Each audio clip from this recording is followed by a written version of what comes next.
Мене ми е навистина жал, зашто го одбивте амандманот. Од она што јас го анализирав во предлог буџетот кој го имаме за 2023 година и во повеќе од министерствата што анализирав, посебно за делот на водостопанство, во делот на заштита на животна средина и се што е поврзано со води, општо, приметив еден факт дека средствата се намалуваат.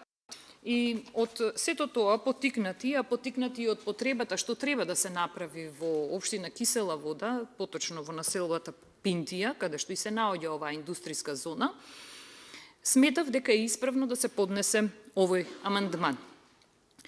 Да не се повторуваме во делот дека постојат одредени ставки кои се навистина непотребни и се одлеваат огромни суми на средства од буџетот во разни трансфери и така натаму. Досега многу пати сум кажала овде дека има многу непродуктивни трошоци во буџетот.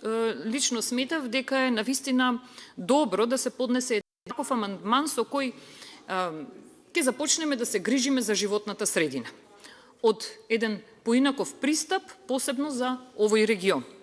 Главните проблеми поврзани со функционирањето на канализациониот систем во општините, во најголем процент се непрочистени отпадни води, честото прелевање на комбинираната канализацијска мрежа во урбаните подрачја во случај на врнежи, нелегални приклучоци на канализацијската мрежа, нелегално испуштање на површински води и оштетни делови на канализацијската мрежа и воедно, она што сите го посакуваме е нели развојот на индустријата во државата.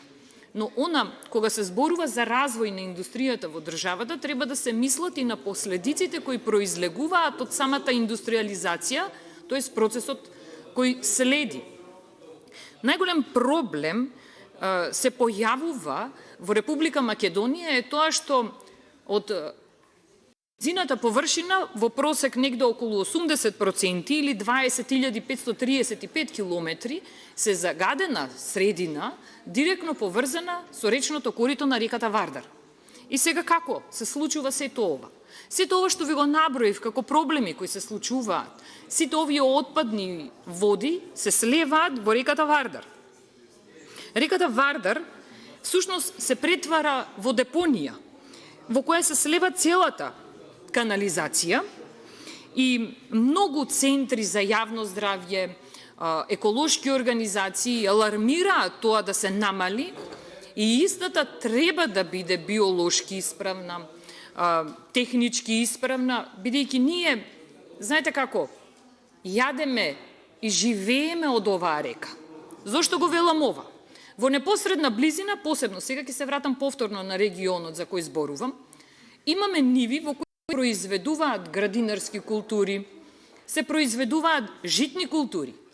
Тие житни култури растат и се развиваат на предели и на места, кои се всушност на еден начин загадени заради тоа што самата индустриализација си го прави сето тоа.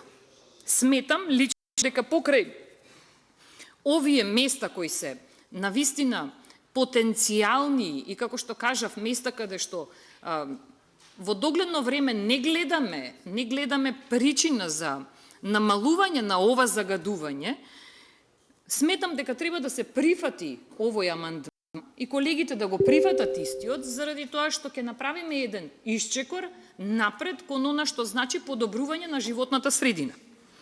Македонија, само да ве потсетам, се наоѓа на европското дно според процентот на прочистување на отпадните води.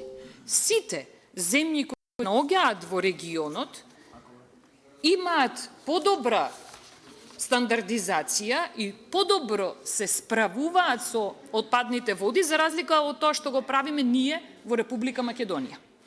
Јас сакам само да ви напоменам дека во изминатите години се потрошија поголем процент на средства кои во најголем процент се, само за град Скопје во периодот од 2017 и 2019 година се потрошени повеќе од 3 милиони евра, кои во најголем процент статистички, истите податоци ви се јавно достапни, се искористиле за кампања. Не треба само кампања да се прави, треба да се превземаат одредени чекори. За превземањето на одредените чекори треба ние да превземеме од овде иницијатива, бидејќи како што кажав, сето тоа во буџетот мене некако не ми се гледа дека истиот има начин како да се справи и како да се изреализира овој проблем во иднина. Колеги, сакам да замолам за поддршка за овој амандман. Станува збор за една индустријска зона која е во развој, која и текако треба да се развива, бидејќи тоа ќе значи отварање на нови работни места, тоа ќе значи да ги задржиме семејствата да останат во Македонија, да не ни бегаат, и сметам дека треба да го поддржите истиот. Ви благодарам. И благодарам и на вас, бидејќи